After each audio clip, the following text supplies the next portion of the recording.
Parece que fue hace mucho, pero no hace tanto, de aquella ley de vagos y maleantes. Recorremos la historia del colectivo LGTBIQ+, de la mano de Vaga y Maleanta en el espacio de T, y para ello charlamos con sus creadores, Jesús Levi y Enrique Montero. Bienvenidos a Telo en Cuenta Nueva y gracias por estar hoy con nosotros. Muchas gracias a ti. Gracias. Estamos empezando esta temporada preguntando a nuestros invitados e invitadas sobre el teatro contemporáneo.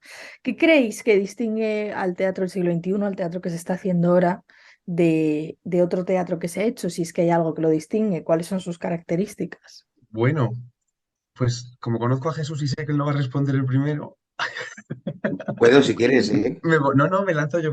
Vale, vale.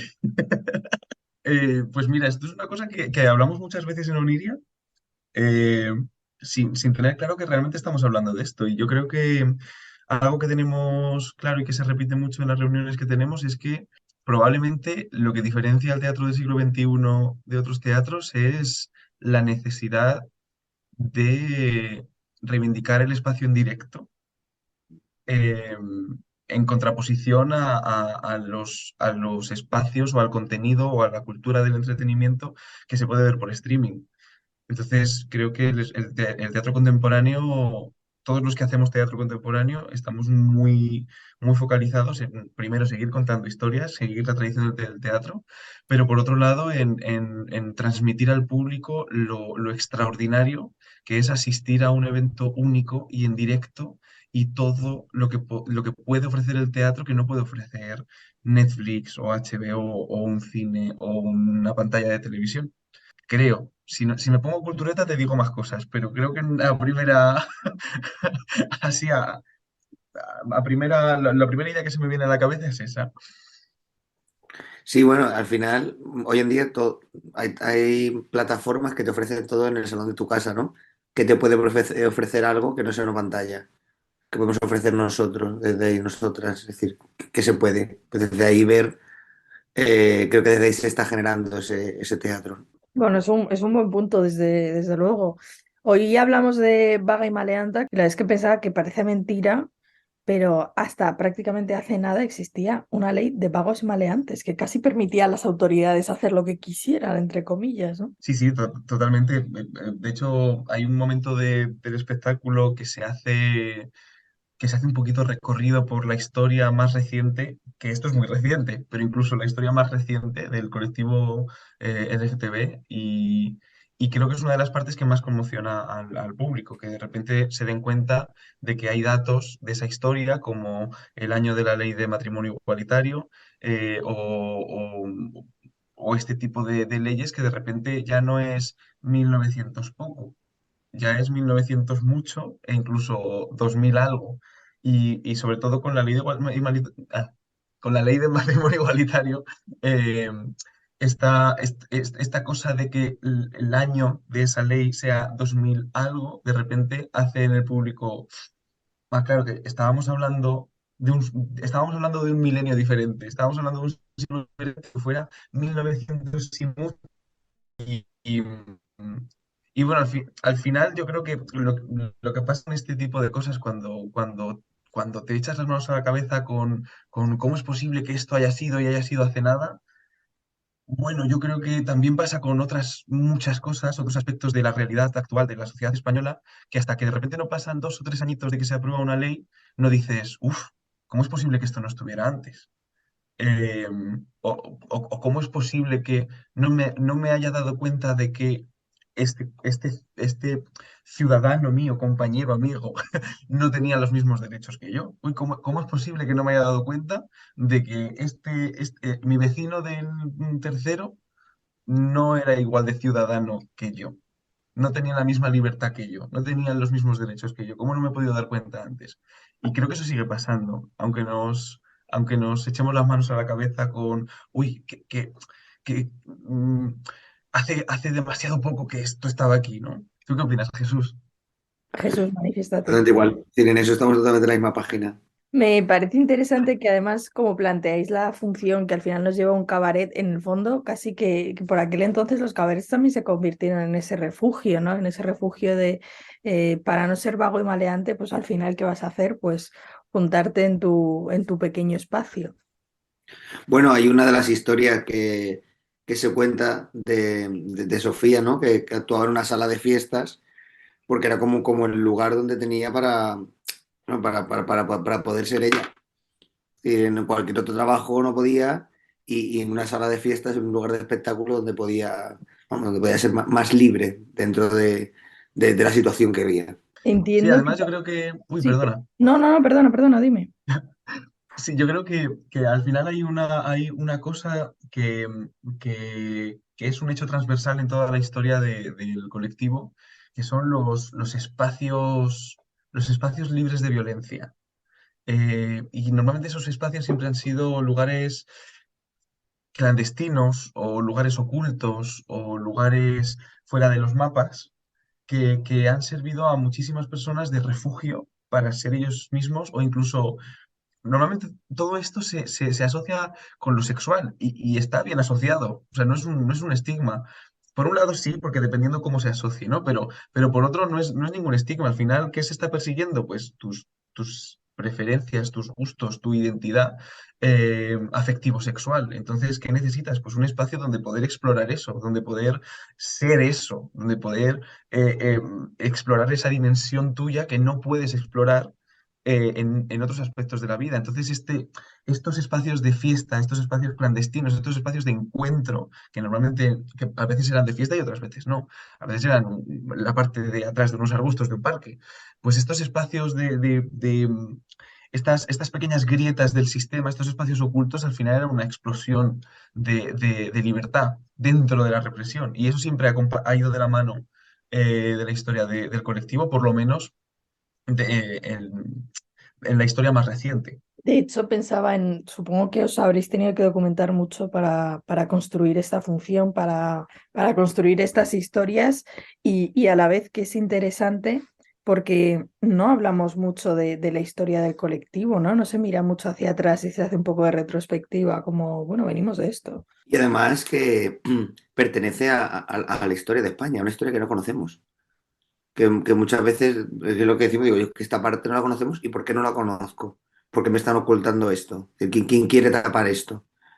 Y el trabajo de documentación que fundamentalmente la gran parte la ha hecho Quique, gracias a las entrevistas que ha hecho con los usuarios y los demás que ha utilizado para crear la función.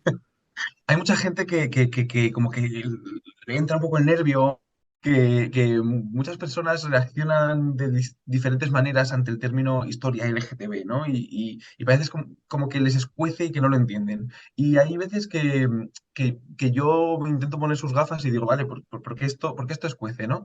Y, y hay ciertas actitudes que evidentemente no son negociables, no son entendibles, y otras que dices, bueno, puedo llegar a entenderlo, porque yo creo que cuando se utiliza el término historia LGTB, no, bueno, yo por lo menos no me refiero a que haya un libro y una asignatura en los colegios de historia de España y otra historia de LGTB. No me refiero tanto a eso, que bueno, que tampoco estaría mal porque seguro que sería súper interesante, sino a cosas como que, por qué sabemos de Lope de Vega? A eso, así que voy a...